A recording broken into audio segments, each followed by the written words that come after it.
नमस्कार दोस्तों, आपका स्वागत है हमारे YouTube चैनल पे, जहां हम आपको बताते हैं देश और दुनिया की कई सारी खबरें। आइए देखते हैं आज के राष्ट्रीय समाचार। कांग्रेस नेता राहुल गांधी ने नई कैबिनेट में वंशजों की संख्या की आलोचना की। उन्होंने मंत्रिमंडल में आपराधिक आरोपों का सामना कर रहे मंत्रियों की मौजूदगी पर सवाल उठाया।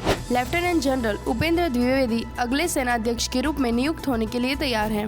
मणिपुर के मुख्यमंत्री एन बीरेन सिंह के काफिले पर कंगपोकपी जिले में घात लगाकर हमला किया गया, जिसमें एक CID अधिकारी और एक ड्राइवर घायल हो गए। अभी तक किसी भी संगठन ने इसकी जिम्मेदारी नहीं ली है। जम्मू और कश्मीर में सुरक्षा बलों को लगातार हमलों का सामना करना पड़ रहा है।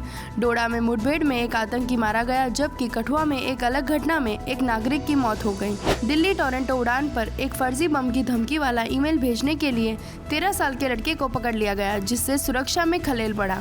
आइए देखते हैं आज के अंतर्राष्ट्रीय समाचार। फ्रांस संभावित रूप से राष्ट्रपति मैक्रो और दूर दक्षिणपंथी या वामपंथी उम्मीदवार के बीच दूसरे दौर के राष्ट्रपति चुनाव की तैयारी कर सकता है। इसका परिणाम फ्रांसीसी विदेश नीति और यूरोपीय संघ के भीतर उसकी भूमिका को काफी प्रभावित कर सकता है। पश्चिम तट में हिंसा बढ़ रही है, जिसमें इजरायली सुरक्षा बलों और फिलिस्तीनी चरमपंथियों के बीच झड़पें शामिल है।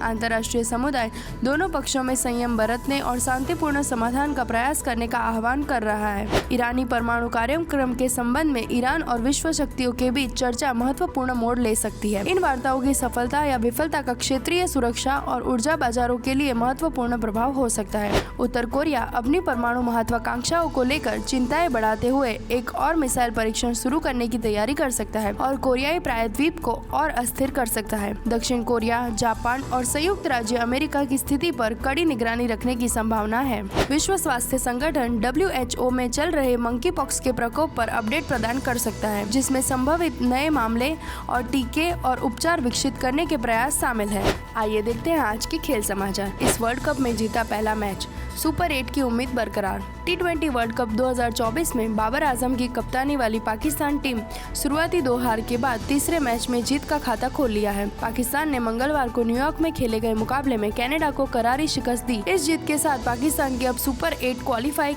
करने की उम्मीदें बरकरार है। आइए देखते हैं आज के प्रौद्योगिकी समाचार। शोधकर्ताओं ने शायद AI टेक्स्ट जनरेशन में एक सफलता हासिल की है, जिससे मशीनों द्वारा अधिक यथार्थवादी और रचनात्मक सामग्री निर्माण की अनुमति मिलती है। इसका विपणन, पत्रकारिता और यहाँ तक कि रचनात्मक लेखन पर भी प्रभाव पड़ सकता है। किसी जांच से भर्ती निर्णयों के लिए उपयोग किए गए जाने वाले लोकप्रिय AI एल्गोरिथम में पूर्वाग्रह का पता चल सकता है, जिससे AI विकास में नैतिक विचारों के बारे में नई चर्चा शुरू हो सकती है। एक निजी अंतरिक्ष अन्वेषण कंपनी अगले कुछ वर्षों के भीतर चंद्रमा पर उतरने के अपने महत्वाकांक्षी मिशन की घोषणा कर सकती है। यह निजी अंतरिक्ष क्षेत्र में प्रतिस्पर्धा और नवाचार को तेज कर सकता है। अंतरिक्ष एजेंसियां हाल ही में मंगल रोवर मिशन के आंकड़ों का विश्लेषण कर रही होगी, जो संभावित रूप से मंगल ग्रह के वातावरण और अतीत या वर्तमान जीवन की संभावना के बारे में नई जानकारी प्रकट कर सकती है।